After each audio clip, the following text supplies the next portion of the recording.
الحمد للہ وکفا والصلاة والسلام علی عبادہ الذین اصطفیٰ اما بعد فاعوذ باللہ من الشیطان الرجیم بسم اللہ الرحمن الرحیم انما ولیکم اللہ ورسولہ والذین آمنوا الذین یقیمون الصلاة ویؤتون الزکاة وهم راکعون ومن يتول الله ورسوله والذين آمنوا فإن حزب الله هم الغالبون صدق الله العظيم رب اشرح لي صدري ويسر لي أمري واحلل عقدة من لساني يفقهوا قولي اللهم صل على محمد وعلى آل محمد كما صليت على إبراهيم وعلى آل إبراهيم إنك حميد مجيد اللهم بارك على محمد وعلى آل محمد كما باركت على إبراهيم وعلى آل إبراهيم إنك حميد مجيد اللهم ارحمنا بالقرآن العظيم واجعله لنا إماما ونورا وهدى ورحمة اللهم ذكرنا منه ما نسينا وعلمنا منه ما جهلنا وارزقنا تلاوته آناء الليل وآناء النهار واجعله لنا حجة يا رب العالمين آمين يا رب العالمين۔ عزیز طلباء، السلام علیکم ورحمۃ اللہ وبرکاتہ۔ امید ہے آپ خیر و عافیت سے ہوں گے اور آپ کا جو ہفتہ گزرا ہے یہ بھی بہت اچھا ایمان صحت سلامتی کے ساتھ گزرا ہوگا۔ اللہ تعالی ہم سب کو اسلام کی زندگی ایمان کی موت جو ہے وہ نصیب فرمائے، آمین یا رب العالمین۔ سورۃ المائدہ اس وقت ہمارے زیر مطالعہ ہے۔ جو آخری کلاس تھی اس میں ہم نے آیت نمبر 54 تک جو ہے وہ مطالعہ مکمل کر لیا تھا۔ آج انشاءاللہ ہم آیت نمبر 55 سے جو ہے وہ مطالعے کا آغاز کر رہے ہیں۔ حسب معمول آپ سے درخواست ہے کہ کلاس سنتے وقت آپ کے پاس اپنا مصحف جو ہے وہ ہونا چاہیے اور کاغذ اور قلم آپ کے پاس ہونا چاہیے، کوئی بھی اہم بات ہو تو اس کو نوٹ کیا جا سکے۔ تو جب آپ کے پاس آپ کا اپنا مصحف ہوگا، کاغذ قلم ہوں گے تو انشاءاللہ آپ جو ہے وہ بہتر انداز میں اس کلاس کو جو ہے وہ سن سکیں گے۔ فرمایا اللہ تعالیٰ نے انما ولیکم اللہ ورسولہ، بے شک تمہارے دوست تو اللہ اور اس کے رسول ہیں صلی اللہ علیہ وسلم۔ تو اہل ایمان کے حقیقی دوست کون ہیں؟ اہل ایمان جو ایمان والے ہیں ان کے حقیقی دوست تو یا اللہ سبحانہ وتعالی ہے یا اللہ کے رسول ہیں صلی اللہ علیہ وسلم۔ انما ولیکم اللہ ورسولہ، بے شک تمہارے دوست تو اللہ اور اس کے رسول ہیں۔ تو ہم اپنا جائزہ لیں، کیا ہم اللہ سبحانہ وتعالی کو دوست مانتے ہیں، بناتے ہیں؟ والذین آمنوا الذین، اور وہ جو ایمان لائے، الذین یقیمون الصلاۃ، وہ جو نماز قائم کرتے ہیں، ویؤتون الزکاۃ، اور دیتے رہتے ہیں زکوٰۃ، وہم راکعون، اور وہ رکوع کرنے والے ہیں، یا رکوع سے مراد عاجزی اختیار کرنا بھی ہوتا ہے کہ وہ عاجزی اختیار کرنے والے ہیں۔ ومن یتول اللہ ورسولہ، جو دوستی کرے گا اللہ اور اس کے رسول سے، والذین آمنوا، اور ان سے جو ایمان لائے۔ تو یہ اب دوستی کس سے کرنی ہے، یہ اب وضاحت ہو گئی، اللہ سے، رسول سے اور ایمان والوں سے۔ تو ان کے ساتھ ہمارا تعلق ہونا چاہیے۔ ہماری دوستیاں کوئی شیطان کے ساتھ نہیں ہونی چاہیے، ہماری دوستیاں کوئی شیطان کے چیلوں کے ساتھ نہیں ہونی چاہیے، بلکہ ہماری دوستیاں اللہ کے ساتھ، رسول کے ساتھ اور ان کے ساتھ جو ایمان والے ہیں ان کے ساتھ ہونی چاہیے۔ اب جب ایمان والوں کے ساتھ ہماری دوستیاں ہوں گی تو اس کا کیا نتیجہ نکلے گا؟ اس کا نتیجہ یہ نکلے گا کہ ہم ایمان والے جو ہیں وہ آپس میں باہم قریب ہوں گے۔ تو جب ایمان والے باہم قریب ہوں گے تو یہ ایک جماعت جو ہے وہ بنے گی۔ تو فَإِنَّ حِزْبَ اللَّهِ هُمُ الْغَالِبُونَ، تو آگاہ ہو جاؤ یہ جو اللہ کی جماعت ہے یہی جو ہے وہ غالب آنے والی ہے۔ جو ایمان والے ہیں، جب سب ایمان والے آپس میں ایک دوسرے کے قریب آئیں گے، ایک اجتماعیت بنے گی، تو یہ جو اجتماعیت ہے پھر یہی جو ہے وہ غالب آنے والی ہے۔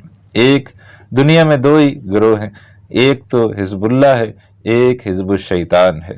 تو یا تو انسان حزب اللہ کا حصہ ہے، یا اگر حزب اللہ کا حصہ نہیں ہے تو اس کا مطلب ہے کہ وہ حزب الشیطان کا حصہ ہے۔ تو اور کوئی تیسرا گروہ اللہ نے رکھا نہیں ہے، تو دنیا میں دو ہی گروہ ہیں۔ باقی انشاءاللہ ہم 28ویں پارے میں جب جائیں گے تو وہاں پھر حزب اللہ اور حزب الشیطان کا تذکرہ جو ہے وہ مزید آئے گا انشاءاللہ۔ آگے فرمایا یا ایھا الذین آمنوا، اے وہ لوگوں جو ایمان لائے ہو، لا تتخذوا الذین اتخذوا دینکم ہزوا ولعبا من الذین اوتوا الکتاب من قبلکم والکفار اولیاء، مت بناؤ ان کو جنہوں نے بنا رکھا ہے تمہارے دین کو ہنسی اور کھیل، ان میں سے جنہیں دی گئی ہے کتاب تم سے پہلے، اور دوسرے کافروں کو دوست۔ تو جو بھی دین کو ہنسی مذاق لعب و لعب میں اڑاتے ہیں ان کو دوست مت بناؤ۔ اس سے جو ہے وہ ہمیں روکا جا رہا ہے۔ تو ہمارے جو سرکل ہے، اب آپ دیکھیں شروع سے آج یہی بات ہو رہی ہے کہ اللہ سے دوستی کرو، اللہ کے رسول سے دوستی کرو، ایمان والوں سے دوستی کرو، ان کو دوست نہ بناؤ جو تمہارے دین کے ساتھ جو ہے وہ ٹھٹھا مذاق کرتے ہیں۔ جیسے آج کل کے زمانے میں کچھ سیکولر ہیں، لبرل ہیں، اس قسم کے جن کا کام ہی کیا ہے، جن کا کام ہی یہ ہے کہ دین کا انعام کیا آ جائے تو اس کو مذاق بنانا ہے، تو ایسے لوگوں سے دور ہو۔ ایسے لوگ خود تو بدبخت ہوتے ہی ہیں، پھر جب تم ان کے ساتھ اٹھو گے بیٹھو گے تو پھر ظاہر بات ہے تم پر بھی کبھی ان کی بات کا اثر ہو جائے گا۔ واتقوا اللہ، بچتے رہو اللہ کی نافرمانی سے، ان کنتم مومنین، اگر تم مومن ہو۔ وَإِذَا نَادَيْتُمْ إِلَى الصَّلَاةِ، اور جب تم پکارتے ہو نماز کے لیے، اتخذوها حزوا ولعبا، وہ بناتے ہیں اسے ہنسی اور کھیل۔ تو یہ مسلمان جب اذان کے لیے جو ہے وہ آواز لگاتے ہیں، اور مسلمان جب اذان کے لیے اذان دیتے تھے بلاتے تھے تو وہ اس کو لہو و لعب بنا لیتے تھے۔ ذالک بانہم قوم لا یعقلون، اس لیے کہ یہ وہ لوگ ہیں جو سمجھتے نہیں ہیں۔ قل یا اہل الکتاب، اے نبی صلی اللہ علیہ وسلم فرمائیے اے اہل کتاب، هل تنقمون منا، کیا ضد ہے تمہیں ہم سے، الا ان آمنا باللہ، صرف اس کی کہ ہم اللہ پر ایمان لے آئے ہیں۔ اور تمہاری اور ہماری کیا ضد ہے، صرف ہم اللہ تعالیٰ پر ایمان لائے ہیں۔ وما انزل الینا، اور اس پر ایمان لائے ہیں جو ہمارے اوپر نازل کیا گیا۔ وما انزل من قبلک، اور اس کلام پر بھی ایمان لائے ہیں جو ہم سے پہلے نازل کیا گیا۔ اور اس کلام کے کسٹوڈین کون ہیں؟ وہ تو اہل کتاب میں یہودی ہیں، تورات زبور انہی کے پاس تھی۔ تو تم ہم سے کیوں ضد رکھ رہے ہو؟ اس وجہ سے کہ ہم یہ ان چیزوں پر ایمان لائے ہیں۔ وَأَنَّ أَكْثَرَكُمْ فَاسِقُونَ، اور بے شک تم میں سے اکثر جو ہیں وہ فاسق ہیں۔ قُلْ هَلْ أُنَبِّئُكُمْ بِشَرٍّ مِّن ذَلِكُمْ مَثُوبَةً عِندَ اللَّهِ، اے نبی صلی اللہ علیہ وسلم فرمائیے کیا میں تمہیں بتاؤں زیادہ برا اس سے بدلے کے اعتبار سے اللہ کے ہاں؟ مَن لَعَنَهُ اللَّهُ، ایسے لوگ جن پر لعنت کی اللہ نے، وغضب علیہ، اور وہ غضبناک ہوا جن پر، وجعل منہم القردۃ والخنازیر، اور بنائے جن میں سے بندر اور خنزیر، وعبد الطاغوت، اور جنہوں نے بندگی کی طاغوت کی، اولئک شر مکانہ، یہ زیادہ برے لوگ ہیں درجے میں۔ اور ان میں سے اکثر جو حرکتیں ہیں وہ یہودی کے ساتھ ہوئی ہیں، اللہ تعالیٰ ان پر ہی غضبناک ہوا، ہم جو ہر نماز میں کہتے ہیں مغضوب علیہم۔ اور انہی میں سے جنہوں نے جو اللہ تعالیٰ کے احکامات کی خلاف ورزی کی تھی، انہی میں سے کسی کو بندر بنایا گیا، کسی کو خنزیر بنایا گیا، اور انہوں نے یہ بندگی کی طاغوت کی۔ تو اصل میں ان کی طرف یہ بات لوٹائی جا رہی ہے کہ سب سے برے لوگ تو تم ہو، اولئک شر مکانہ، یہ لوگ زیادہ برے ہیں درجے میں، وَأَضَلُّ عَنْ سَوَاءِ السَّبِيلِ، اور زیادہ بھٹکے ہوئے ہیں سیدھی راہ سے۔ اب پھر جو ہے وہ اہل کتاب کے شرمناک جرائم کا تذکرہ، اور یہ وہ جرائم ہیں جو ہم سورہ آل عمران میں بھی پڑھ کر آئے ہیں، اور وہ ان میں سے بہت سارے جرائم ہیں۔ ان میں سے کیا تھا، انہوں نے یہ مشورہ کیا تھا کہ مسلمانوں کا ایک جو ہے یہ معاملہ یہ مشہور ہے کہ جو مسلمان ہو جائے وہ واپس اپنے دوسرے دین پر واپس نہیں آتا۔ تو یہودیوں نے کیا سازش کی تھی کہ بڑے بڑے علماء جو ہے وہ صبح کے وقت نبی اکرم صلی اللہ علیہ وسلم کی مجلس میں جائیں، وہاں بیٹھیں اور پورا دن جو ہے وہاں گزاریں، اور شام کو جو ہے وہ دوبارہ یہودی ہو جائیں اور کہیں ہمیں تو وہاں کوئی چیز ملی نہیں ہے۔ اور سازش یہ تھی کہ اس کے نتیجے میں ہو سکتا ہے اور بھی کچھ لوگ جو ہے وہ اسلام سے واپس دوسرے دین کی طرف پھر جائیں۔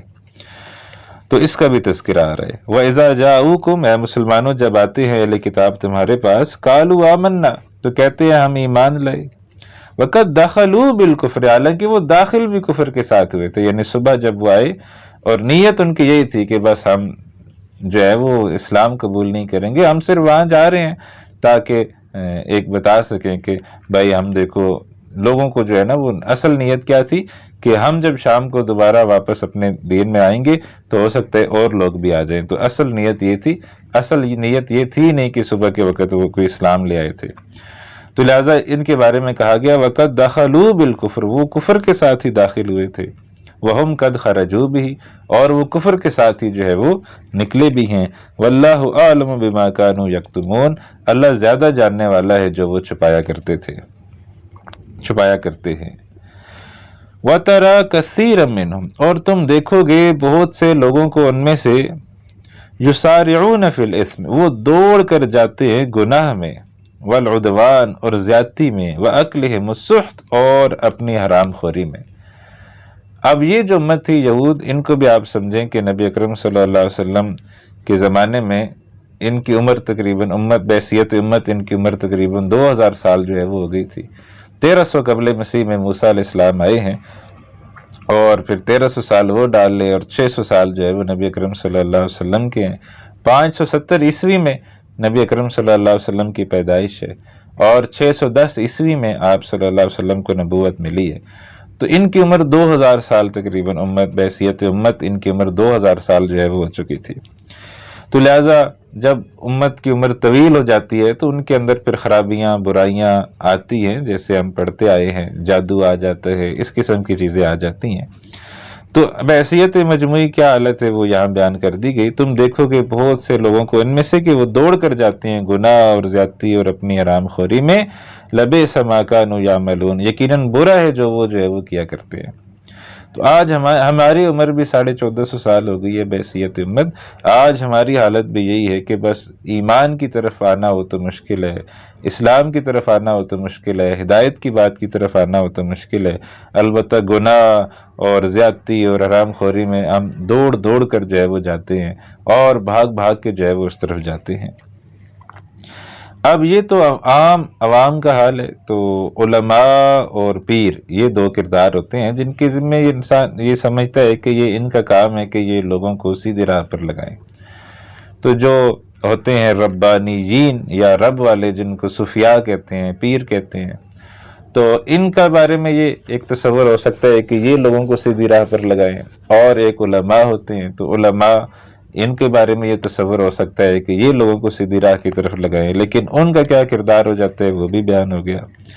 فرمایا لولا ینہاہم الربانیون والاحبار، کیوں نہیں روکتے انہیں مشائخ اور علماء، اور یہ صوفی اور درویش اور پیر و مرشد، اور یہ جو ہیں یہ اپنے جو مریدین ہیں اور اپنے جو احبار یعنی علماء کے جو فالور ہیں، علماء کے جو ماننے والے ہیں، تو کیوں نہیں یہ پیر اور صوفی اور درویش اور علماء کیوں نہیں یہ روکتے عن قولہم الاسم، ان کو گناہ کی بات سے، واکلہم السحت، اور ان کی حرام خوری سے۔ تو یہ وہاں بھی یہ مسئلہ تھا، اور آج ہمارے ہاں بھی اکثریت کی یہی حالت ہے، کیا علماء، کیا مشائخ، کیا پیر، کیا فلانے، کیا ٹمکانے، کہ کوئی بھی جو ہے وہ لوگوں کو نہیں روکتا۔ وجہ کیا ہوتی ہے کیوں نہیں روکتے؟ کہ ظاہر بات ہے، ایک اگر آپ سمجھیں کہ ایک مرید ہے، اور وہ مرید جو ہے وہ بڑی تگڑی اماؤنٹ جو ہے وہ پیر صاحب کو دیتا ہے جب بھی وہ آتا ہے، تو آپ پیر صاحب اسے کیسے روکیں گے حرام خوری سے؟ کیونکہ ان کو پتہ ہے میں نے روک دیا تو پھر میرا اماؤنٹ جو ہے وہ بھی بند ہو جائے گا۔ تو لہٰذا وہ بھی اس کے شریک ہوتے ہیں، تو لہٰذا وہ اس کو نہیں روکتے۔ تو یہ بھی ایک جرم ہے اللہ کے ہاں کہ کیوں نہیں آپ روک رہے؟ علماء اور صوفیاء کا یہ کام ہے کہ وہ لوگوں کو جو ہے وہ سیدھی راہ دکھائیں اور گناہ کی بات سے روکیں، حرام خوری سے روکیں۔ لبئس ما کانوا یصنعون، یقیناً بری ہے وہ کاریگری جو وہ کیا کرتے ہیں۔ تو لہٰذا یہ کام جو ہے یہ نہیں کرنا چاہیے۔ اب یہود کا اللہ تعالیٰ پر بہتان اس کا تذکرہ آ رہا ہے۔ فرمایا وقالت الیہود ید اللہ مغلولہ، اور کہا یہود نے کہ اللہ کا ہاتھ جو ہے وہ بندھا ہوا ہے۔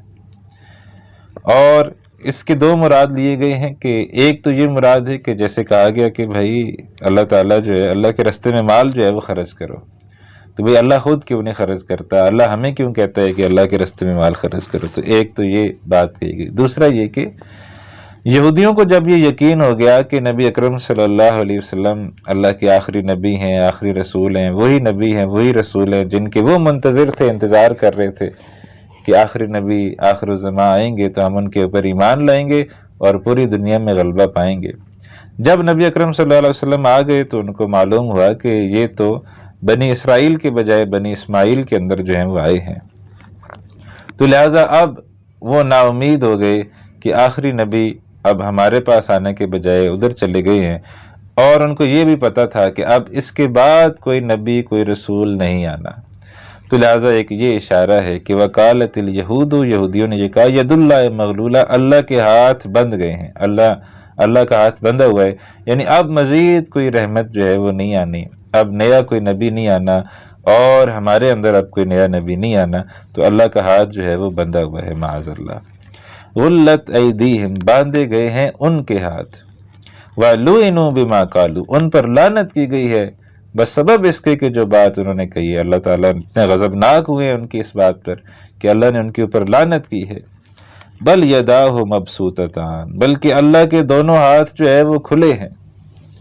اب یہاں جو لفظ آیا اللہ کے دونوں ہاتھ، تو یہ متشابہات میں سے ہے، ظاہر بات ہے ہم نہیں سمجھ سکتے کہ اللہ کے دونوں ہاتھوں سے کیا مراد ہے، لیکن بس جو بھی ہے ہم بس ایمان لاتے ہیں۔ آمنت باللہ کما ہوا باسمائہ و صفاتہ، تو جو بھی اس کے اسماء ہیں، جو بھی اس کی صفات ہیں، ان کے ساتھ ہم اللہ تعالیٰ پر ایمان لاتے ہیں۔ تو یہاں کہا گیا کہ اللہ کے دونوں ہاتھ ہیں، بس ٹھیک ہے ہم ایمان لاتے ہیں۔ تو بل یداہ مبسوطتان، اللہ کے دونوں ہاتھ جو ہے وہ کھلے ہیں۔ ینفق کیف یشاء، وہ خرچ کرتا ہے جیسے چاہتے ہیں۔ تو یہاں وہ پہلی والی بات آ گئی کہ وہ کہتے تھے کہ ان اللہ فقیر ونحن اغنیاء، اللہ تو فقیر ہے ہم غنی ہیں، تو ہم زیادہ مال، ہمیں کیوں اللہ تعالیٰ کہتے ہیں مال خرچ کرو۔ تو ینفق کیف یشاء، وہ خرچ کرتا ہے جیسے چاہتا ہے۔ وَلَيَزِيدَنَّ كَثِيرًا مِّنْهُمْ، اور ضرور بڑھا دے گا بہت سو کو ان میں سے، ما انزل الیک من ربک، وہ کلام جو نازل کیا گیا ہے آپ کے رب کی طرف، آپ کے رب کی جانب سے، طغیانا و کفرا، سرکشی اور کفر میں۔ یعنی جو یہ کہہ رہے ہیں تو ایک طرف ان کا کہنے، جو یہ کہنے والے ہیں، دوسری طرف اللہ کا کلام نازل ہو رہا ہے۔ تو اب وہ جو کہنے والے ہیں وہ پہلے بھی قرآن سے دور ہیں، پہلے بھی اللہ کے رسول سے دور ہیں، لیکن اب ان کے اس کہنے کی وجہ سے اب وہ مزید قرآن سے دور ہو جائیں گے، مزید اللہ کے رسول سے جو ہے وہ دور ہو جائیں گے۔ وَأَلْقَيْنَا بَيْنَهُمُ الْعَدَاوَةَ وَالْبَغْضَاءَ إِلَى يَوْمِ الْقِيَامَةِ، اور ہم نے ڈال دیا ان کے درمیان دشمنی اور بغض روز قیامت تک۔ یعنی یہود جو ہے یہ بظاہر ہم دیکھتے ہیں کہ یہ بڑے متحد و متفق ہیں، لیکن حقیقت یہ ہے کہ وہ بہت زیادہ فرقوں کے اندر بٹے ہوئے ہیں، ایک دوسرے کے خلاف جو ہے۔ آج بھی دیکھ لے اسرائیل کے اندر مظاہرے ہو رہے ہوتے ہیں ایک دوسرے کے خلاف۔ تو قرآن حکیم میں بھی یہ جو ہے وہ کہا گیا ہے کہ تم انہیں دیکھتے ہو تحسبوہ جمیعا وقلوبہم شتیٰ، تم یہ دیکھتے ہو کہ وہ آپس میں بڑے متحد متفق ہیں، وقلوبہم شتیٰ، لیکن ان کے دل جو ہے وہ پھٹے ہوئے ہیں، ان کے دل ایک دوسرے کے ساتھ نہیں ہے۔ وَتَحْسَبُهُمْ جَمِيعًا وَقُلُوبُهُمْ شَتَّىٰ، تم انہیں دیکھتے ہو کہ وہ بڑے متحد ہیں، متفق ہیں، تم یہ سمجھتے ہو کہ وہ بڑے اکٹھے ہیں، حالانکہ ان کے دل اکٹھے نہیں ہیں، ان کے دل پھٹے ہوئے ہیں۔ تو اللہ نے ان کے درمیان دشمنی اور بغض جو ہے وہ روز قیامت تک ڈال دی ہے۔ كُلَّمَا أَوْقَدُوا نَارًا لِلْحَرْبِ، وہ جب کبھی بھڑکاتے ہیں آگ لڑائی کے لیے، أَطْفَأَهَا اللَّهُ، اللہ تعالیٰ اسے بجھا دیتا ہے۔ اور یہ خاص طور پر مدینہ کے اندر جو یہودی تھے یہ کوشش کر رہے تھے کہ کسی طریقے سے اب نبی اکرم صلی اللہ علیہ وسلم کو جو ہے وہ اور ان کی جماعت کو جو ہے وہ ختم کیا جائے۔ تو کوشش کرتے رہتے تھے، کبھی کسی کو خط لکھ رہے ہیں، کبھی کسی کو بلا رہے ہیں، مشرکین مکہ کے ساتھ بھی ان کے رابطے تھے۔ تو یہ اپنی پوری کوشش میں تھے کہ کسی طریقے سے نبی اکرم صلی اللہ علیہ وسلم کی جماعت کو ختم کیا جائے۔ تو اللہ کہہ رہے ہیں کہ جب یہ کبھی اس آگ کو، جو لڑائی کی آگ ہے، اس کو بھڑکاتے ہیں، اطفأها اللہ، اللہ تعالیٰ اس کو بجھا دیتا ہے۔ وَيَسْعَوْنَ فِي الْأَرْضِ فَسَادًا، اور یہ کوشش کرتے ہیں زمین میں فساد پھیلانے کی۔ وَاللَّهُ لَا يُحِبُّ الْمُفْسِدِينَ، اور اللہ پسند نہیں کرتا فسادیوں کو۔ تو جو فساد کرنے والے ہوتے ہیں اللہ تعالیٰ ان کو پسند نہیں کرتا۔ وَلَوْ أَنَّ أَهْلَ الْكِتَابِ آمَنُوا وَاتَّقَوْا، اور اگر اہل کتاب ایمان لے آتے اور پرہیزگاری اختیار کرتے، لَكَفَّرْنَا عَنْهُمْ سَيِّئَاتِهِمْ، ہم ضرور دور کر دیتے ان سے ان کی برائیاں، وَلَأَدْخَلْنَاهُمْ جَنَّاتِ النَّعِيمِ، اور ہم ضرور داخل کرتے انہیں نعمت بھرے باغات میں۔ یعنی اگر وہ ایمان لاتے، اگر وہ جو ہے وہ پرہیزگاری اختیار کرتے، تو نہ صرف یہ کہ ان کے پہلے گناہ معاف ہو جاتے، بلکہ اللہ تعالیٰ ان کو جنت میں داخل کرتا۔ کتنی بڑی جو ہے وہ آفر ہے، آپ دیکھیں اس حساب سے کتنی بڑی جو ہے وہ آفر ہے کہ تم ایمان لے آؤ اللہ تعالیٰ تمہارے سابقہ گناہ بھی معاف کر دے گا، نہ صرف یہ کہ تمہارے سابقہ گناہ معاف کر دے گا، تمہیں جنت میں داخل کرے گا۔ آپ اندازہ کیجئے، وَلَوْ أَنَّهُمْ أَقَامُوا التَّوْرَاةَ وَالْإِنْجِيلَ، اور اگر وہ واقعی قائم کرتے تورات کو اور انجیل کو۔ اور یہاں پر پھر قائم کرنے سے کیا مراد ہے کہ جو احکامات اللہ تعالیٰ نے تورات اور انجیل میں جو ہے وہ دیے ہیں ان کے اوپر وہ عمل کرتے، ان کو قائم کرتے۔ وَلَوْ أَنَّهُمْ أَقَامُوا التَّوْرَاةَ وَالْإِنْجِيلَ، اور اگر وہ واقعی قائم کرتے تورات اور انجیل کو، وَمَا أُنزِلَ إِلَيْهِمْ مِنْ رَبِّهِمْ، اور جو نازل کیا گیا ہے ان کی طرف ان کے رب کی طرف سے، لَأَكَلُوا مِنْ فَوْقِهِمْ، تو وہ اپنے اوپر سے بھی کھاتے، وَمِنْ تَحْتِ أَرْجُلِهِمْ، اپنے پاؤں کے نیچے سے بھی کھاتے، مِنْهُمْ أُمَّةٌ مُقْتَصِدَةٌ، ان میں سے ایک جماعت میانہ روی پر ہے، وَكَثِيرٌ مِّنْهُمْ سَاءَ مَا يَعْمَلُونَ، اور بہت سے ان میں ایسے ہیں کہ برا ہے جو وہ کر رہے ہیں، جو کام وہ کر رہے ہیں وہ برا ہے۔ اب یہاں اس آیت میں آپ اپنے آپ کو رکھ کر سوچئے کہ آج بحیثیت مسلمان ہم جو ہے وہ مختلف پریشانیوں کا شکار ہیں، اور ان بحیثیت مسلمان جن پریشانیوں کا شکار ہیں ان میں جو ہے وہ ایک معاشی پریشانی بھی جو ہے وہ ہے۔ تو لہٰذا اب جو یہ پریشانیاں ہمیں لاحق ہیں تو ان کا حل جو ہے وہ کیا ہے؟ تو ان کا حل یہ ہے کہ ہم اللہ کے دین کی طرف جو ہے وہ پلٹ آئے۔ آج دیکھ لیں ہم ہر ایک جو ہے وہ معاشی طور پر پریشان ہے۔ تو یہاں جو الفاظ ہے وَلَوْ أَنَّهُمْ أَقَامُوا التَّوْرَاةَ وَالْإِنْجِيلَ، یہاں آپ اپنے آپ کو رکھیے، اپنی قوم کو رکھیے، مسلمانوں کو رکھیے، اور یہاں یہ بات کہ سمجھیے کہ وَلَوْ أَنَّهُمْ أَقَامُوا الْقُرْآنَ، اور اگر وہ قرآن کو جو ہے وہ قائم کرتے، قرآن کے احکامات پر چلتے، قرآن نے جس طرح ہدایت دی ہے اس ہدایت کے مطابق وہ زندگی گزارتے، وَمَا أُنزِلَ إِلَيْهِمْ مِنْ رَبِّهِمْ، جو نازل کیا گیا ہے ان کے رب کی طرف سے، تو کیا ہوتا؟ لَأَكَلُوا مِنْ فَوْقِهِمْ، وہ اپنے اوپر سے بھی کھاتے، وَمِنْ تَحْتِ أَرْجُلِهِمْ، اپنے قدموں کے نیچے سے بھی کھاتے۔ تو اللہ تعالیٰ اتنا پھر فضل کرتا، اللہ تعالیٰ اتنا غنی کر دیتا کہ وہ جو ہے واقعتاً ان کی تمام پریشانیاں جو ہیں وہ دور ہو جاتی، تمام غم جو ہے وہ دور ہو جاتے، تمام معاشی پریشانیاں جو ان کو جن کا وہ شکار ہیں، خوراک کے مسائل کا شکار ہیں، جو وہ پریشان ہیں، وہ ساری پریشانیاں اللہ دور کر دیتا، اور وہ اپنے اوپر سے بھی کھاتے، نیچے سے بھی کھاتے۔ آج جو پھر ہم ذلیل و رسوا ہیں، آج معاشی طور پر پریشان ہیں، اور اکنامکلی ہماری کوئی حیثیت نہیں ہے، تو اس کی وجہ کیا ہے؟ اس کی وجہ یہی ہے کہ ہم نے اللہ کے دین سے جو ہے وہ رخ موڑا ہوا ہے۔ اللہ کے دین کو جو ہے وہ ہم ایک چانس دینے کو تیار نہیں ہے، کہ ہم نے بہت سارے سسٹم جو ہیں وہ چیک کر لیے ہیں، تو اللہ کے دین کو جو ہے وہ ہم موقع دینے کو تیار نہیں ہے۔ حالانکہ ہم اللہ کے دین پر چلیں تو اللہ گارنٹی دیتا ہے کہ تم جو ہے وہ اپنے اوپر سے بھی کھاؤ گے، نیچے سے بھی کھاؤ گے۔ مِنْهُمْ أُمَّةٌ مُقْتَصِدَةٌ، ان میں ایک جماعت میانہ روی پر ہے، وَكَثِيرٌ مِّنْهُمْ سَاءَ مَا يَعْمَلُونَ، اور بہت سے ان میں ایسے ہیں کہ برا ہے جو وہ کر رہے ہیں۔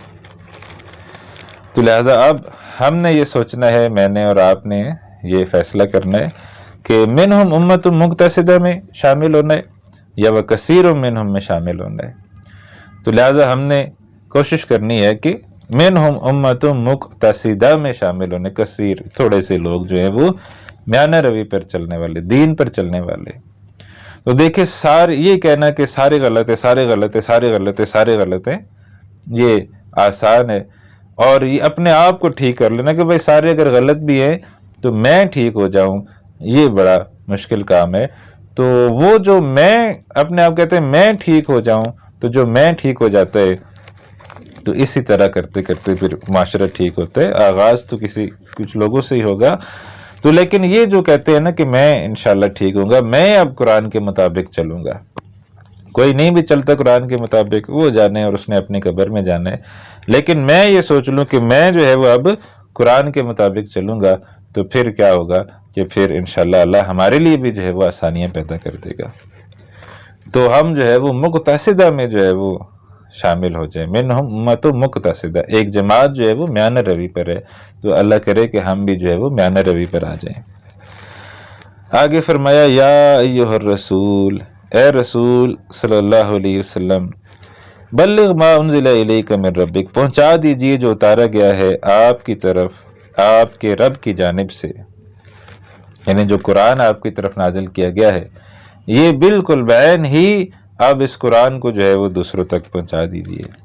وَإِن لَّمْ تَفْعَلْ، اور اگر آپ نے ایسا نہ کیا، بالفرض محال، اور اگر آپ نے ایسا نہ کیا، فَمَا بَلَّغْتَ رِسَالَتَهُ، تو آپ نے اس کا پیغام جو ہے وہ نہیں پہنچایا۔ یہ کتنی سخت آیت ہے اور کتنی بھاری ذمہ داری ہے۔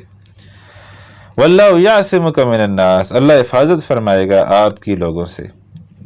تو یعنی آپ جو ہے وہ اس حوالے سے غمناک نہ ہو کہ لوگ آپ کو نقصان پہنچائیں گے۔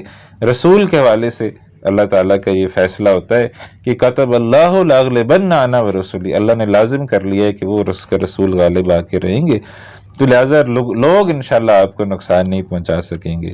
واللہ یعصمک من الناس، اللہ حفاظت فرمائے گا آپ کی لوگوں سے۔ اور خاص طور پر وہ موقع بھی ذہن میں لے آئیے کہ جب مکے والے جو ہے وہ نبی اکرم صلی اللہ علیہ وسلم کے گھر کا گھیراؤ کر کے کھڑے ہوئے اور ان کی یہ خواہش ہے کہ آج جب نبی اکرم صلی اللہ علیہ وسلم نکلیں گے تو ہم ان کو شہید کر دیں گے، تو ایسے موقع پر بھی اللہ تعالیٰ نے اپنے محبوب کی حفاظت فرمائی اور نبی اکرم صلی اللہ علیہ وسلم بحفاظت وہاں سے نکلے اور ہجرت کے سفر کا آغاز ہوا مدینے کی طرف۔ واللہ یعصمک من الناس، اللہ حفاظت فرمائے گا آپ کی لوگوں سے۔ ان اللہ لا یہدی القوم الکافرین، بے شک اللہ تعالیٰ ہدایت نہیں دیتا کافر قوم کو۔ قل یا اہل الکتاب، اب پھر وہی بات جو شریعت اللہ تعالیٰ نے دی ہوئی ہے، اگر کوئی قوم اگر کوئی امت وہ شریعت قائم نہ کرے نافذ نہ کرے تو اللہ سبحانہ و تعالیٰ کی نگاہ میں اس کی کوئی حیثیت نہیں ہوتی، اللہ سبحانہ و تعالیٰ کی نگاہ میں اس کا کوئی مقام نہیں ہوتا۔ قل یا اہل الکتاب، اے اہل کتاب، لستم علی شیء، تم کسی بنیاد پر نہیں ہو، حتی تقیموا التوراۃ والانجیل، یہاں تک کہ تم قائم نہ کرو تورات کو اور انجیل کو، تو لہذا تم کسی چیز پر نہیں ہو۔ لستم علی شیء، تم کسی شے پر نہیں ہو، تم کسی بنیاد پر نہیں ہو، تم کچھ نہیں ہو۔ حتی تقیموا التوراۃ والانجیل، یہاں تک کہ تم قائم کرو تورات کو اور انجیل کو۔ تو لہذا تورات اور انجیل میں جو احکامات اللہ تعالیٰ نے دیے ان کو جب تک وہ قائم نہیں کریں گے، ان کے احکامات پر جب تک وہ چلیں گے نہیں، تو لستم علی شیء، تم کسی شے پر جو ہے وہ نہیں ہو۔ وما انزل الیکم من ربکم، اور اس کلام کو جو نازل کیا گیا ہے تمہاری طرف تمہارے رب کی جانب سے۔ اور یہاں پر بھی اب اپنے آپ کو رکھ لیجئے کہ لستم علی شیء، تم کسی چیز پر نہیں ہو، کسی بنیاد پر نہیں ہو، حتی تقیموا القرآن، یہاں تک کہ تم قرآن کو جو ہے وہ قائم کرو۔ وما انزل الیکم من ربکم، اور اس کلام کو جو نازل کیا گیا ہے تمہاری طرف تمہارے رب کی جانب سے۔ وَلَيَزِيدَنَّ كَثِيرًا مِّنْهُمْ، اور ضرور بڑھا دے گا بہت سو کو ان میں سے، ما انزل الیک من ربک، وہ کلام جو نازل کیا گیا ہے آپ کی طرف آپ کے رب کی جانب سے، طغیانا و کفرا، سرکشی میں اور کفر میں۔ فلا تأس علی القوم الکافرین، تو آپ پھر جو ہے وہ افسوس مت کیجیے گا ان کافر قوم پر، اس کافر قوم پر، یہ جو کافر ہے پھر اب آپ نے ان کے اوپر افسوس نہیں کرنا۔ اب پھر جو ہے وہ فرمایا، یہ اسی طرح کی آیت ہے جس طرح کی آیت ہم نے سورۃ البقرہ میں پڑھی تھی، 8ویں رکوع میں بھی اسی قسم کی آیت آئی تھی۔ فرمایا ان الذین آمنوا، بے شک وہ لوگ جو ایمان لائے، والذین ہادوا، اور وہ جو یہودی ہوئے، والسابئون، اور جو سابی ہوئے، والنصارى، اور جو نصارہ ہوئے، من آمن باللہ، جو ایمان لائے اللہ پر، والیوم الآخر، اور آخرت کے دن پر، وعمل صالحا، اور کیا انہوں نے عمل اچھا، فلا خوف علیہم ولا هم یحزنون، نہ ان کے لیے کوئی خوف ہوگا اور نہ ہی وہ غمگین ہوں گے۔ اس آیت پر ہم نے سورۃ البقرہ میں جو ہے وہ کلام کیا تھا، تو مراد اس میں مختصر یہ ہے کہ جو یہودی ہیں اپنے زمانے میں جب نبی اکرم صلی اللہ علیہ وسلم نہیں بھیجے گئے، سابی اپنے زمانے میں، نصارہ اپنے زمانے میں جب نبی اکرم صلی اللہ علیہ وسلم نہیں بھیجے گئے، اس وقت جو ہے وہ جو ایمان لایا اللہ پر، آخرت پر، اعمال کیے اچھے، تو ان کے لیے کوئی اللہ تعالیٰ کے ہاں نہ ان کے لیے کوئی خوف ہوگا نہ وہ غمگین ہوں گے۔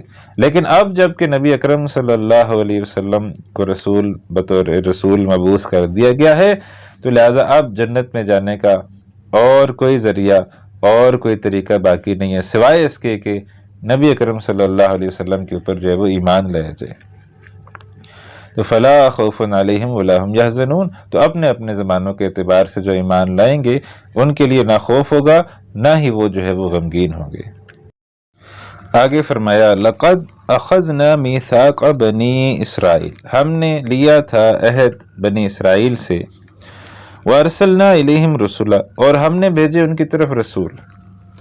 اور یہ کتنے رسول آئے؟ یہ تقریباً 1400 سال کا عرصہ بنتا ہے، یہ 1300 ساڑھے 1300 سال کا۔ 1300 قبل مسیح میں یا 1400 قبل مسیح میں موسیٰ علیہ السلام ہیں، اور موسیٰ علیہ السلام اور ہارون علیہ السلام جو ہے وہ ان سے ایک نبوت اور رسالت کا سلسلہ شروع ہوا، اور 1400 سال پھر مسلسل ایسے ہیں کہ ان کے اندر ایک دن بھی ایسا نہیں تھا جب اللہ کے کوئی نہ کوئی نبی، اللہ کے کوئی نہ کوئی رسول ان کے اندر موجود نہ ہو۔ تو ارسلنا الیہم رسولا، ہم نے بھیجے ان کی طرف رسول۔ تو موسیٰ علیہ السلام ہارون علیہ السلام سے بات شروع ہوئی، اور یحییٰ علیہ السلام اور عیسیٰ علیہ السلام پر بات مکمل ہوئی۔ تو شروع میں بھی 2 رسول، آخر میں بھی 2 رسول، اور درمیان میں جو ہے وہ ایک دن بھی ان کے 1400 سالوں میں ایک دن بھی ان کے اوپر سے ایسا نہیں گزرا جب اللہ کے نبی ان کے درمیان موجود نہ ہو۔ تو یہ نبوت ان کے درمیان تھی، نبی ان کے پاس بہت زیادہ ہے۔ کلما جاءہم رسول، جب کبھی آئے ان کے پاس کوئی رسول، بما لا تہوی انفسہم، جب جسے پسند نہیں کیا ان کے جیوں نے، فریقاً کذبوا، تو انبیاء کے ایک گروہ کو تو انہوں نے جھٹلا دیا، وفریقاً یقتلون، اور ایک گروہ کو جو ہے وہ انہوں نے قتل کر دیا۔ یہ ہم پڑھ کر آئے ہیں وَيَقْتُلُونَ النَّبِيِّينَ بِغَيْرِ حَقٍّ، کہ انبیاء کو وہ جو ہے وہ ناحق جو ہے وہ قتل کیا کرتے تھے۔ تو یہاں اسی جرم کا اعادہ کیا جا رہا ہے کہ جو نبی بات لے کے آتے، وہ بات اگر ان کو پسند نہ آتی تو یہ ایسے بدبخت تھے، ایسے بگڑے ہوئے تھے کہ اللہ کے نبی کو جو ہے وہ قتل کر دیتے۔ آپ سوچیے کہ ایک عام انسان کا بھی قتل کتنا بڑا جرم ہے، اور ہم نے یہ پڑھا ہے کہ ہم نے لکھ دیا تھا بنی اسرائیل کے اوپر کہ ایک انسان کو قتل کرنا گویا پوری انسانیت کو قتل کرنا ہے، اور ایک انسان کی جان بچانا گویا پوری انسانیت کی جو ہے وہ جان بچانا ہے۔ تو لہٰذا یہ ان کے اوپر جو ہے وہ لکھا ہوا تھا۔ تو اس کے باوجود یہ کیا کرتے کہ یہ نہ صرف انسان بلکہ جو سب سے افضل انسان ہو سکتے ہیں، اللہ کے نبی، اللہ کے رسول، تو یہ ان کو جو ہے وہ قتل کرتے رہے، ایسے یہ بدبخت تھے۔ تو فریقاً کذبوا، تو ایک فریق کو تو انہوں نے جھٹلایا، وفریقاً یقتلون، اور ایک فریق کو جو ہے وہ انہوں نے قتل کر دیا، انبیاء میں سے ایک فریق کو جو ہے وہ قتل کر دیا۔ وَحَسِبُوا، اور وہ یہ سمجھے، اللہ تکون فتنةً، کہ کوئی فتنہ جو ہے وہ نہیں ہوگا، یعنی ان کے اوپر کوئی ان کو سزا نہیں ملے گی، کوئی آزمائش نہیں ان کو پڑے گی۔ انہوں نے یہ سمجھا کہ ایسے ہوگا۔ فَعَمُوا وَسَمُّوا، تو وہ اندھے ہو گئے، بہرے ہو گئے، یعنی آپ اتنی بدبختی کے اندر آگے بڑھتے چلے گئے کہ انبیاء کو جو ہے وہ ناحق قتل کرتے رہے۔ تو فَعَمُوا وَسَمُّوا، تو وہ اندھے ہو گئے، بہرے ہو گئے۔ ثُمَّ تَابَ اللَّهُ عَلَيْهِمْ، اللہ نے پھر جو ہے وہ ان کو مہلت دی، یا اللہ نے پھر ان کی توبہ کو قبول کر لیا، یعنی انبیاء کو قتل کیا۔ ہونا تو یہ چاہیے تھا کہ فوری طور پر سزا آتی، پوری قوم کو ہلاک کر دیا جاتا، لیکن اللہ نے پھر ان کے اوپر نظر کرم فرمائی، پھر جو ہے وہ ان کو مزید اللہ نے مہلت دی۔ لیکن بجائے اس کے کہ یہ اس مہلت سے فائدہ اٹھاتے، توبہ استغفار کرتے، اللہ کی طرف لوٹ کر آتے، ثم عموا وسموا، پھر اندھے ہو گئے اور بہرے ہو گئے، کثیر منہم، بہت سے ان میں سے، واللہ بصیر بما یعملون، اللہ خوب دیکھنے والا ہے اسے جو وہ کر رہے ہیں، یعنی اور زیادہ وہ پھر اس کے اندر بڑھتے چلے گئے۔ اب جو ہے وہ فرمایا جا رہا ہے کہ جو شرک کرتے ہیں اللہ تعالیٰ نے ان کے لیے جنت کو جو ہے وہ حرام کر دیا ہے۔ فرمایا لقد کفر الذین قالوا، یقیناً کفر کیا ان لوگوں نے جنہوں نے کہا ان اللہ هو المسیح ابن مریم، بے شک اللہ ہی ہے مسیح یعنی مریم کا بیٹا۔ تو ایک تو یہ عقیدہ انہوں نے گھڑا تھا کہ مسیح علیہ السلام خدا کے بیٹے ہیں، اور اللہ نے جو ہے وہ اپنا بیٹا بھیجا دنیا میں کیونکہ آدم علیہ السلام سے گناہ ہو گیا تھا، تو اس گناہ کی جو ہے وہ سزا جو ہے وہ ہر جو بھی بچہ پیدا ہوتا تو وہ گناہ گار ہوتا، تو اللہ نے کفارے کے طور پر عیسیٰ علیہ السلام کو بھیجا اپنے بیٹے کو، وہ سولی چڑھا تو وہ اس گناہ کا مداوع ہو گیا۔ تو ایک تو یہ انہوں نے جو ہے وہ عقیدہ گھڑ لیا تھا۔ لیکن ایک دوسرا عقیدہ انہوں نے کیا گھڑ لیا تھا کہ اللہ خود جو ہے وہ مسیح علیہ السلام کا روپ دھار کر زمین کے اوپر آ گیا، معاذ اللہ، گاڈ انکارنیٹ، خدا جو ہے وہ خود مسیح کی صورت میں زمین پر آ گیا۔ تو ان اللہ هو المسیح ابن مریم، بے شک اللہ ہی ہے مسیح یعنی مریم کا بیٹا۔ وقال المسیح، اور فرمایا تھا مسیح علیہ السلام نے، یا بنی اسرائیل، اے بنی اسرائیل، اعبد اللہ، اللہ کی عبادت کرو، ربی و ربکم، جو میرا بھی رب ہے تمہارا بھی رب ہے۔ اور یہ بات جو ہے یہ بائبل کے اندر بھی موجود ہے کہ مسیح علیہ السلام نے کہا او مائی لارڈ، تو کہ وہ بھی کہتے تھے اے میرے خدا، اے میرے خدا۔ تو یہ بات تو تمہاری کتابوں کے اندر بھی موجود ہے کہ وہ تو یہ کہتے تھے کہ ربی و ربکم، اے میرے اللہ، اور جو میرا رب ہے وہ تمہارا بھی رب ہے۔ تو عیسیٰ علیہ السلام بھی یہ کہہ رہے ہیں کہ ان کا بھی رب وہی ہے جو سب کا رب ہے۔ تو لہٰذا تم نے یہ جو عقیدہ گھڑ لیا کہ مسیح علیہ السلام ہی اللہ ہیں، تو یہ بہت غلط عقیدہ ہے۔ انہو من یشرک باللہ، بلا شبہ جس نے شرک کیا اللہ کے ساتھ، فقد حرم اللہ علیہ الجنہ، تو یقیناً حرام کر دیا اللہ تعالیٰ نے اس کے اوپر جنت کو۔ اور یہ جو پھر اس طرح کا کھلا شرک ہے کہ جو عیسیٰ علیہ السلام کو خدا ہی قرار دے دیا، تو اس سے بڑھ کر پھر شرک کی کیا بدترین شکل ہوگی۔ تو جو شرک کرتا ہے فقد حرم اللہ علیہ الجنہ، تو یقیناً حرام کر دیا اللہ نے اس پر جنت کو۔ وَمَأْوَاهُ النَّارُ، اس کا ٹھکانہ آگ ہے۔ وَمَا لِلظَّالِمِينَ مِنْ أَنصَارٍ، نہیں ہے ظالموں کے لیے پھر کوئی مددگار۔ اب یہ تو ہے، یہ وہ عقیدہ آ گیا کہ عیسیٰ علیہ السلام معاذ اللہ، خدا نے عیسیٰ علیہ السلام کا روپ دھار کر جو ہے وہ آگے زمین پر۔ اب جو ہے وہ دوسرا عقیدہ ہے جو کہتے تھے کہ نہیں خدا کا بیٹا ہے یا تین میں تیسرا ہے۔ لقد کفر الذین قالوا، یقیناً کفر کیا ان لوگوں نے بھی جنہوں نے کہا ان اللہ ثالث ثلاثہ، بے شک اللہ تیسرا ہے تین معبودوں میں سے۔ اور یہ تین کون تھے؟ God the father, God the mother and God the son, یعنی خدا بھی خدا ہے، مریم علیہ السلام وہ بھی خدا ہے، اور عیسیٰ یہ بھی خدا ہے۔ تو تین خدا ہیں، اور یہ تینوں اوپر جا کے ایک ہو جاتے ہیں، اور یہ تینوں علیحدہ علیحدہ بھی ہیں۔ تو تین میں ایک، یا توحید فی التثلیث یا تثلیث فی توحید، ایسا کوئی عیسائیت کا یہ عجیب سا فلسفہ ہے جو ان کو خود آج تک نہیں سمجھ آیا کہ توحید میں تثلیث کیسے ہو سکتی ہے، تثلیث میں توحید کیسے ہو سکتی ہے۔ تو کہتے تین خدا ہیں، God the father, God the mother, God the son. اور ان سے پوچھیں کہ خدا ایک ہے؟ ہاں کہتے خدا ایک ہے۔ پھر پوچھے کیا اللہ بھی خدا ہے؟ جی ہاں۔ کیا مریم بھی خدا ہے؟ جی ہاں۔ کیا عیسیٰ بھی خدا ہے؟ جی ہاں۔ تو خدا ایک ہے؟ جی ہاں خدا ایک ہے۔ تو یہ اپنی جگہ ایک عجیب سا معاملہ ہے جو ان کو خود نہیں سمجھ آتی۔ تو یہ ان کا تصور کہ خدا تین میں تیسرا ہے، یا پھر بعد میں انہوں نے گاڈ دا مدر کے بجائے ہولی گھوسٹ کو جو ہے وہ شامل کر لیا کہ خدا فرشتہ اور مسیح، مریم علیہ السلام کو نکال دیا اور کہا کہ خدا اور فرشتہ اور بیٹا یعنی عیسیٰ علیہ السلام۔ تو معاذ اللہ، ان اللہ ثالث ثلاثہ، بے شک اللہ تیسرا ہے تین معبودوں میں سے۔ وما من الہ الا الہ واحد، حالانکہ نہیں کوئی معبود سوائے معبود واحد کے، اللہ ایک، وحدہ لا شریک، اس کے سوا کوئی معبود نہیں۔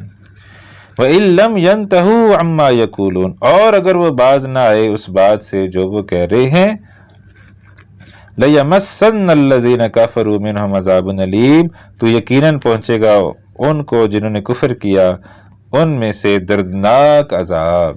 تو توبہ کر لے، ہاں اسلام قبول کر لے، اللہ کو وحدہ لا شریک مان لیں، تو پھر ان کی نجات ممکن ہے، ورنہ ان کے لیے اللہ نے دردناک عذاب تیار کر رکھا ہے۔ افلا یتوبون الی اللہ ویستغفرونہ، تو کیا وہ توبہ نہیں کریں گے اللہ کے حضور اور بخشش نہیں مانگیں گے اس سے؟ واللہ غفور الرحیم، حالانکہ اللہ تعالیٰ بخشنے والا ہمیشہ رحم فرمانے والا ہے۔ اب جو ہے وہ عیسیٰ علیہ السلام کا اصل مقام کیا ہے وہ بیان ہو رہا ہے۔ مل مسیح ابن مریم الا رسول، نہیں ہے مسیح عیسیٰ ابن مریم، مسیح بن مریم، مگر اللہ کے رسول۔ جیسے ہمیشہ رسول آتے رہے، آدم علیہ السلام اللہ کے نبی تھے، اور نوح علیہ السلام اللہ کے نبی اور رسول تھے، اسی طریقے سے موسیٰ علیہ السلام اللہ کے نبی اور رسول تھے، تو اسی طریقے سے عیسیٰ علیہ السلام بھی اللہ کے نبی اور رسول ہیں۔ مل مسیح ابن مریم الا رسول، نہیں ہے مسیح ابن مریم مگر رسول، قد خلت من قبلہ الرسل، گزر چکے ہیں ان سے پہلے بھی رسول، یعنی جس طرح پہلے رسول گزرتے رہے ہیں تو یہ بھی انہی کی طرح رسول ہے۔ وَأُمُّهُ صِدِّيقَةٌ، اور ان کی والدہ جو ہے وہ صدیقہ ہے۔ یہ جو نبوت اور رسالت ہے یہ اللہ تعالیٰ نے صرف مردوں کو جو ہے وہ دی ہے، اور چونکہ یہ بہت بھاری ذمہ داری ہے، یعنی یہ کوئی معمولی ذمہ داری نہیں ہے نبوت اور رسالت کہ آپ جائیں لوگوں کو جو ہے وہ دین دیں، دعوت دیں۔ آپ جب دین کی دعوت دیں گے تو وہاں سے جو ہے وہ ریٹیلیشن آئے گی۔ ہم نے پڑھا کہ انبیاء کو قتل کیا جاتا ہے، انبیاء کو جیلوں میں ڈالا گیا، انبیاء کو ناحق جو ہے وہ ان کے اوپر ظلم و ستم کیے گئے، تو یہ ایک بہت بھاری ذمہ داری ہے نبوت اور رسالت کی۔ لوگوں کو آپ نے برائیوں سے روکنا ہے، لوگوں کو حق بات کی دعوت دینی ہے، تو یہ بہت بھاری ذمہ داری ہے ایک۔ تو اس وجہ سے اللہ تعالیٰ نے عورتوں کو جو ہے وہ اس سے محفوظ رکھا کہ عورتوں پر یہ بھاری ذمہ داری اللہ نے نہیں ڈالی، یہ مردوں پر جو ہے وہ بھاری ذمہ داری ڈالی۔ تو اللہ تعالیٰ نے نبوت اور رسالت جو ہے وہ ہمیشہ نبی اور رسول مردوں کو بھیجا، لیکن نبوت کے بعد جو درجہ ہے وہ پھر صدیق کا درجہ ہے، کہ نبوت کے بعد صدیق کی شان جو ہے وہ سب سے بلند ہوتی ہے۔ تو یہاں پر پھر یہ کہا گیا کہ وَأُمُّهُ صِدِّيقَةٌ، ان کی والدہ جو ہے وہ صدیقہ تھیں، یعنی وہ صدیقہ تھی، ان کو وہ مقام حاصل تھا۔ کَانَا یَأْکُلَانِ الطَّعَامَ، دونوں جو ہے وہ کھانا کھایا کرتے تھے، دونوں بشر تھے، دونوں کے ساتھ بشری تقاضے موجود تھے۔ تو بشری تقاضوں میں سے، انسانی تقاضوں میں سے یہ تقاضا ہے کہ وہ انسان نے کھانا کھانا ہوتا ہے، اس کے بغیر وہ زندہ نہیں رہ سکتا۔ تو کَانَا یَأْکُلَانِ الطَّعَامَ، دونوں جو ہے وہ کھانا کھایا کرتے تھے۔ انظر کیف نبین لہم الآیات، دیکھو ہم کیسے واضح کرتے ہیں ان کے لیے آیات۔ ثم انظر انا یؤفکون، پھر دیکھو کہاں سے وہ بہکائے جاتے ہیں۔ قل اتعبدون من دون اللہ، اے نبی صلی اللہ علیہ وسلم فرمائیے کیا تم عبادت کرتے ہو اللہ کے سوا اس کی، ما لا یملک لکم ضرا ولا نفعا، جو نہیں اختیار رکھتا تمہارے نقصان کا اور نہ ہی تمہارے نفع کا، واللہ هو السمیع العلیم، اللہ ہی سب سننے والا سب جاننے والا ہے۔ تو یہ جو ہے تم اللہ کے علاوہ کیوں کس کی عبادت کرتے ہو جو تمہیں نفع نہیں پہنچا سکتا، نقصان نہیں پہنچا سکتا؟ تو ہر چیز کو کنٹرول کرنے والا، ہر چیز کا اختیار رکھنے والا وہ اللہ ہے، تو تم اللہ کے اوپر ایمان لے کر آؤ۔ قل یا اہل الکتاب، اے نبی صلی اللہ علیہ وسلم فرمائیے اے اہل کتاب، لا تغلو فی دینکم غیر الحق، حد سے نہ گزرو اپنے دین میں ناحق، غلو نہ کرو۔ یہ جو غلو ہے، یا جس کو ہم آج اگر انگریزی کی لفظ سے سمجھے تو زیادہ ہمیں سمجھ آتے ایکسٹریمزم، شدت پسندی، غلو، بہت زیادہ غلو کرنا۔ تو لا تغلو فی دینکم، اپنے دین میں غلو نہ کرو۔ یہ جو ایکسٹریمزم ہے، جو شدت پسندی ہے، یہ دین میں بھی پسند نہیں ہے۔ تو لا تغلو فی دینکم، اپنے دین میں حد سے زیادہ نہ گزرو، غیر الحق، ناحق، غلو نہ کرو۔ یہ جو غلو ہے یہ انسان کو گمراہی کی طرف لے جاتے ہیں۔ اور دیکھیں نبی سے محبت یہ کتنا اچھا جذبہ ہے، کتنا پیارا جذبہ ہے۔ نبی اکرم صلی اللہ علیہ وسلم نے فرمایا تم میں سے کوئی اس وقت تک مومن نہیں ہو سکتا جب تک میں اسے، اس کے ماں باپ اور سب سے بڑھ کر محبوب نہ ہو جاؤں۔ تو نبی سے محبت کتنا اچھا، کتنا پیارا جذبہ ہے۔ لیکن یہی جذبہ جب عیسائیوں کے اندر وہ غلو کی شکل اختیار کر گیا تو اتنی زیادہ انہوں نے نبی سے محبت کرنا شروع کر دی کہ نبی کو خدا قرار دے دیا اور نبی کو خدا کا بیٹا قرار دے دیا۔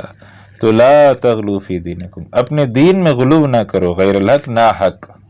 ہاں اگر حق ہے تو پھر تو ڈٹ جاؤ اپنے دین پر، نا پھر تو اپنے بات پر جم جاؤ، لیکن بات پر جمنا اور بات ہے اور متشدد ہونا اور بات ہے۔ تو آپ ادب احترام کے دائرے میں بھی رہ کر اپنے دین پر جو ہے وہ قائم رہ سکتے ہیں۔ تو لا تغلو فی دینکم غیر الحق، نا حق جو ہے وہ دین میں غلو نہ کرو۔ ولا تتبعوا اہواء قوم قد ضلوا من قبل، اور نہ پیروی کرو اس قوم کی خواہشات کی جو گمراہ ہو چکی ہے اس سے پہلے۔ ضلوا یعنی جو گمراہ ہو گئے، تو ان کی تم جو ہے وہ پیروی مت کرو۔ وَأَضَلُّوا كَثِيرًا، اور وہ گمراہ کر چکے ہیں بہت سو کو. یعنی عیسائی جو ہے وہ ایک تو نبی اکرم صلی اللہ علیہ وسلم کا انکار کر رہے ہیں اور اللہ عیسیٰ علیہ السلام کو خدا کا بیٹا یا خدا قرار دے رہے ہیں. دوسرا یہ کہ وہ جو یہود ہے ان کی پیروی کر رہے ہیں. تو نبی اکرم صلی اللہ علیہ وسلم کے معاملے میں یہود کی پیروی کر رہے ہیں، تو وہ تو خود گمراہ ہو چکے ہیں. اب جب کہ وہ خود گمراہ ہو چکے ہیں اور جان بوجھ کر سوچ سمجھ کر وہ نبی اکرم صلی اللہ علیہ وسلم پر ایمان نہیں لا رہے، تو تم ان کے پیچھے چلو گے تو تم بھی گمراہ ہو جاؤ گے. وَأَضَلُّوا كَثِيرًا، اور وہ گمراہ کر چکے ہیں بہت سو کو یہودی. وَضَلُّوا عَنْ سَوَاءِ السَّبِيلِ، بھٹک چکے ہیں وہ سیدھی راہ سے. اب پھر جو ہے وہ بنی اسرائیل کے جو نافرمان ہیں ان کے بارے میں تذکرہ آ رہا ہے کہ ان کے اوپر پیغمبروں نے بھی جو ہے وہ لعنت کی ہے. لُعِنَ الَّذِينَ كَفَرُوا مِن بنی اسرائیل، لعنت کیے گئے وہ جنہوں نے کفر کیا بنی اسرائیل میں سے. علی لسان داؤد و عیسیٰ ابن مریم، حضرت داؤد اور حضرت عیسیٰ ابن مریم علیہ السلام کی زبان سے. ذالک بما عصوا، یہ اس لیے کہ انہوں نے نافرمانی کی. وکانوا یعتدون، اور وہ حد سے گزرتے تھے. خاص طور پر جو ہے وہ عیسیٰ علیہ السلام نے تو شدید ترین جو ہے وہ تنقیدیں جو ہے وہ ان کے اوپر کی ہیں، یہودیوں کے اوپر. کہا ہے کہ تم سانپ ہو، سانپ کے سپولیے ہو، اس طرح کی باتیں کی. اور کہا ہے کہ تم ایک مقبرے ہو، بڑے بڑے جبے اور کبے ہیں تمہارے، بڑا حلیہ تم نے اندر بنائے ہوئے. لیکن جیسے کوئی مقبرہ ہوتا ہے، قبر ہوتی ہے، تو قبر کے اندر وہ ہڈیوں کا ڈھانچہ پڑا ہوتا ہے، یا بعض اوقات وہ ڈھانچہ بھی جو ہے وہ بھی گل سڑ چکا ہوتا ہے، لیکن قبر کے اوپر بڑی شاندار جو ہے وہ قبر بنائی ہوئی ہوتی ہے تم نے. تو مقبرے جو ہے وہ اس طرح کی کیفیت ہوتی ہے. تو تمہاری کیفیت ان مقبروں کی جیسی ہے کہ تم نے بڑا حلیہ بنائے ہوئے، بڑے جبے کبے تم نے پہنے. آج بھی جو پریکٹسنگ جیوز ہیں یا جو یہودی علماء ہیں ان کو آپ دیکھیں تو کیسے وہ حلیہ ان کا کیسا ہوتا ہے. تو تم نے حلیہ اپنا ایسا بنایا ہوا ہے جیسے پتہ نہیں تم کتنے دیندار ہو، اندر دل جو ہے وہ تمہارا وہ قبروں کی طرح خالی ہے. جیسے قبر میں وہ مردہ بھی، ہڈیاں بھی اس کی گل سڑ جاتی ہیں، تو جیسے وہ اندر کچھ نہیں ہوتا، اسی طرح تمہارے اندر کچھ نہیں ہے، ظاہر میں تم نے اتنا کچھ جو ہے وہ کیا ہوا ہے، مقبرے ہو. پھر عیسیٰ علیہ السلام نے کہا تم وہ قوم ہو جو مچھر چھانتے ہو اور سموچے اونٹ جو ہے وہ نگل جاتے ہو. چھوٹی چھوٹی بات پر جو ہے وہ جھگڑے کرتے ہو، ایک دوسرے کو کافر قرار دے دیتے ہو، اور ذرا سی بات ہو جائے تو اس پر جو معمولی چیزوں کو تم جو ہے وہ اتنی توجہ دیتے ہو کہ تم جو ہے وہ کہتے ہو نہیں یہ بات جو ہے وہ دین میں ایسی نہیں. معمولی چیزوں کو بھی تم جو ہے وہ اس پر اپنی توجہ مرکوز کیے بیٹھتے ہو. اور دوسری طرف حالت کیا ہے کہ انبیاء کو قتل کر دیتے ہو، تو انبیاء کو ناحق قتل کر دیتے ہو. تو ایک طرف سے تم چھوٹی سے چھوٹی نیکی پر بھی جو ہے وہ کہ حریص، اور دوسری چھوٹے سے چھوٹے گناہ پر بھی تم بڑے فکر مند ہوئے ہو، اور دوسری طرف تم انبیاء کو ناحق قتل کر رہے ہو. تو تم مچھر چھانتے ہو اور سموچے اونٹ جو ہے وہ نگل جاتے ہو. سود خوری تم کرتے ہو، اللہ نے سود سے منع کیا ہوا ہے، تو سود خوری تم کرتے ہو. تو تمہاری یہ حالت ہے. تو یہ اتنی سخت قسم کی تنقیدیں جو ہے وہ انہوں نے کی. تو یہ پھر ناراض ہوئے. وہ ہم نے ابھی پڑھا کہ یہودیوں کو جن نبی کی کوئی بات پسند نہیں آتی تھی تو وہ پھر ان کو شہید کر دیتے تھے. تو عیسیٰ علیہ السلام کی اتنی سخت تنقیدیں وہ پھر کیسے برداشت کر سکتے تھے؟ تو لہٰذا انہوں نے پھر یہی سوچا کہ عیسیٰ علیہ السلام کو بھی جو ہے وہ اب کسی طریقے سے جو ہے وہ شہید کرا دیا جائے. تو لہٰذا یہ ایسی بدبخت قوم ہے کہ یہ ان کے اوپر لعنت کی گئی داؤد علیہ السلام کی زبانی، عیسیٰ ابن مریم کی زبانی. ذالک بما عصوا، اس لیے کہ انہوں نے نافرمانی کی. وکانوا یعتدون، حد سے جو ہے وہ گزرنے والے تھے. کانوا لا یتناہون عن منکر فعلوا، وہ ایک دوسرے کو روکا نہیں کرتے تھے اس برائی سے جو وہ خود کر چکے ہوتے تھے. جیسے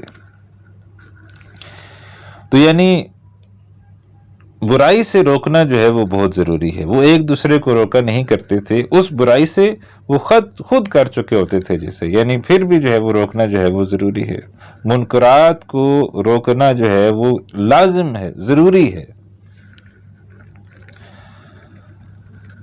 لبئس ما كانوا يفعلون، یقیناً بہت ہی برا ہے جو وہ کیا کرتے تھے، بہت ہی برا کام جو ہے وہ کیا کرتے تھے.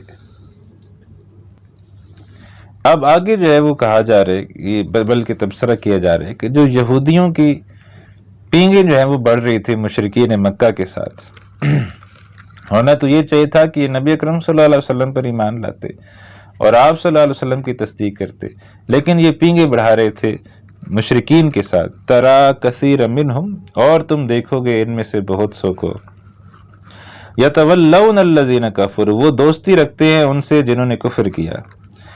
لبئس ما قدمت لہم انفسہم، یقیناً برا ہے جو آگے بھیجا اپنے لیے انہوں نے خود، ان سخط اللہ علیہم، یہ کہ اللہ ناراض ہو ان کے اوپر، وفی العذاب ہم خالدون، اور وہ عذاب میں ہمیشہ رہنے والے ہیں۔ تو جب نبی اکرم صلی اللہ علیہ وسلم مدینے آئے ہیں تو بجائے اس کے کہ یہ نبی اکرم صلی اللہ علیہ وسلم پر ایمان لاتے، آپ کے ساتھی بنتے، یہ ادھر مشرکین سے پینگیں بڑھانا شروع کر لی، ان کو خط لکھتے رہتے، خبریں پہنچاتے رہتے، ان کو بھارتے رہتے کہ تم جو ہے وہ مدینے کے اوپر حملہ کرو، ہم اندر سے تمہاری مدد کریں گے، تو ان کے ساتھ پینگیں بڑھاتے رہتے۔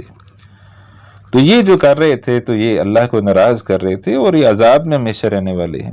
وَلَوْ كَانُوا يُؤْمِنُونَ بِاللَّهِ، اور اگر وہ ایمان رکھتے اللہ پر، وَالنَّبِيِّ وَمَا أُنزِلَ إِلَيْهِ، اور نبی صلی اللہ علیہ وسلم پر اور اس پر جو نازل کیا گیا ہے نبی صلی اللہ علیہ وسلم کی طرف، یعنی یہ قریش سے تعلقات بڑھانے کے بجائے نبی صلی اللہ علیہ وسلم پر ایمان لاتے اور قرآن پر ایمان لاتے، مَتَّخَذُوهُمْ أَوْلِيَاءَ، تو نہ بناتے کافروں کو دوست۔ اگر یہ کام کر لیتے تو پھر ان مشرکین سے دوستی نہ کرتے۔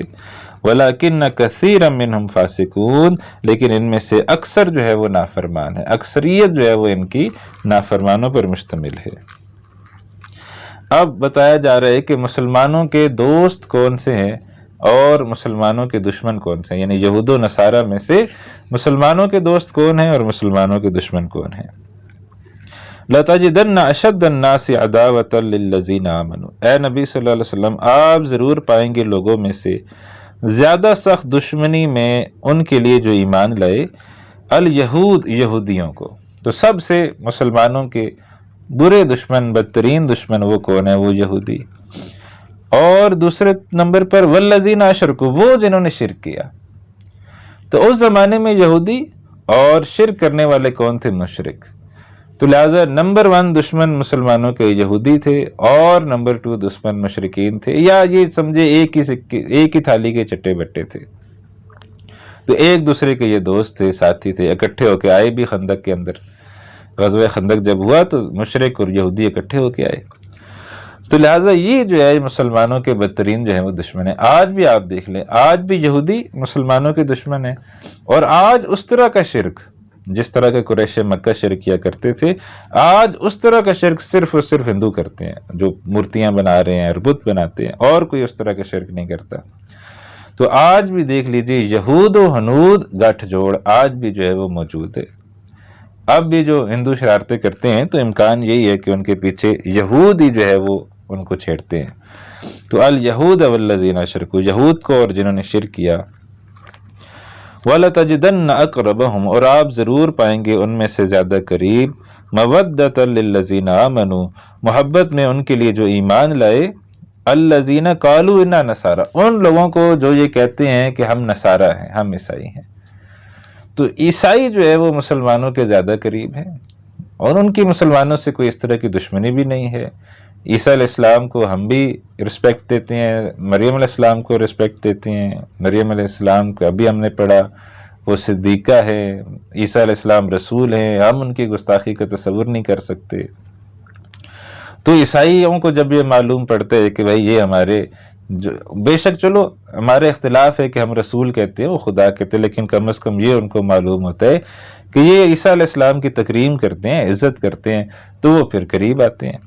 اور آج بھی آپ دیکھ لیجئے جتنے وہ تمام ممالک جہاں اسلام تیزی کے ساتھ بڑھ رہا ہے، تو آپ دیکھیں گے کہ جتنے بھی لوگ نو مسلم ہیں ان میں سے 80% یا شاید اس سے بھی زیادہ وہ لوگ ہیں جو عیسائیت سے اسلام جو ہے وہ قبول کر رہے ہیں، عیسائیت کو چھوڑنے اور عیسائیت کو چھوڑ کے اسلام کو جو ہے وہ قبول کر رہے ہیں، تو اس لیے کہ وہ قریب ہیں مسلمانوں کے۔ تو الذین قالوا انا نصارى، وہ جو ہے وہ کہیں وہ قریب ہیں جو عیسائی ہیں۔ ذالک بان منہم قسیسین و رہبان، یہ اس لیے کہ ان میں علماء بھی ہیں، راہب بھی ہیں۔ تو ان میں علم والے بھی ہیں اور راہب یہ جو پیر ہیں، صوفیاء ہیں جو رہبانیت اختیار کر لیتے ہیں، جو بالکل دنیاوی چیزوں سے کنارہ کش ہو جاتے ہیں، تو ان میں وہ بھی ہیں۔ وَأَنَّهُمْ لَا يَسْتَكْبِرُونَ، اور ان کا یہ معاملہ بھی ہے کہ وہ تکبر نہیں کرتے، وہ جو ہے وہ نہیں کرتے، وہ اس معاملے میں بہتر ہیں۔ اور یہ دیکھ لیجئے نبی اکرم صلی اللہ علیہ وسلم کے زمانے میں بھی ہم دیکھ لیں تو مسلمان ہجرت کر کے گئے تھے حبشہ، وہاں نجاشی بادشاہ تھا جو نصارہ تھا، جو اپنے آپ کو کہتا تھا کہ وہ نصارہ میں سے ہے۔ تو جب مشرکین گئے کہ مسلمانوں کو جو ہے وہ واپس کیا جائے، مکے والوں کو، تو اس نے جب وہ پورا معاملہ کیا تو وہ خود مسلمان ہو گیا، اور اس نے جب کہا کہ یہ عیسیٰ علیہ السلام کے بارے میں کیا عقیدہ رکھتے ہیں، تو جب حضرت جعفر رضی اللہ عنہ نے وہ آیات پڑھ کر سنائی تو اس نے جو ہے وہ کہا کہ جو صحابہ نے کہا ہے تو عیسیٰ علیہ السلام ایک تنکا بھی اس سے زیادہ جو ہے وہ نہیں ہے، ایک تنکا اس نے اٹھایا تھا اور پھر یہ بات کہی تھی۔ تو اس زمانے میں بھی عیسائی جو ہے وہ قریب تھی، اور عیسائی جو ہے وہ مسلمان ہوئے، اور اسی طریقے سے قرآن میں ان کا بھی تذکرہ آتا ہے جو وہاں صحابہ کی دعوت پر، جو لوگ جو اب ہجرت کر کے حبشہ گئے تھے وہاں انہوں نے دعوت دی، تو اس دعوت کے نتیجے میں وہاں جو ہے وہ لوگ اسلام قبول کیے، وہ پھر مکہ میں آئے تھے نبی اکرم صلی اللہ علیہ وسلم سے ملنے کے لیے۔ تو لہٰذا یہ اس زمانے میں بھی عیسائی جو ہے وہ اسلام قبول کرتے تھے، آج بھی جو ہے وہ عیسائی جو ہے وہ اسلام قبول کرتے ہیں۔ تو وَأَنَّهُمْ لَا يَسْتَكْبِرُونَ، تو اللہ تعالیٰ نے ان کی خوبیاں بیان کی ہے کہ وہ تکبر جو ہے وہ نہیں کرتے۔ تو یہاں پر ہمارا جو ہے وہ چھٹا پارہ جو ہے وہ مکمل ہو گیا ہے، تو آج ہم انشاءاللہ یہاں پر ہی رک رہے ہیں۔ اللہ تعالیٰ نے جو ہے وہ ماشاءاللہ ہمیں اتنی توفیق دی ہے کہ ہم آج 6 پارے جو ہے وہ مکمل کر لیے، قطرہ قطرہ جو ہے وہ دریا بنتے، تو ہم بھی تھوڑا تھوڑا کر کے انشاءاللہ وہ دن بھی آئے گا کہ جب ہم آخری پارہ پڑھیں گے، پورے قرآن سے جو ہے وہ ہم گزریں گے۔ توفیق اللہ ہمیں دیے رکھے کہ ہم قرآن کے ساتھ جڑے رہیں۔ جو بات صحیح کہی ہے اللہ مجھے، آپ، ہم سب کو اس پر عمل کی توفیق عطا فرمائے۔ کوئی بات زبان سے غلط نکل گئی ہو تو اللہ مجھے معاف فرمائے، آپ کے دلوں سے اس کو محو کر دے۔ اللہ تعالیٰ ہم سب کا خاتمہ بالخیر پر فرمائے۔ دعا میں یاد رکھیے، انشاءاللہ اگلے ہفتے آپ سے پھر اسی وقت ملاقات ہوگی، تب تک اجازت دیجیے۔ السلام علیکم ورحمۃ اللہ وبرکاتہ، وآخر دعوانا ان الحمد للہ رب العالمین۔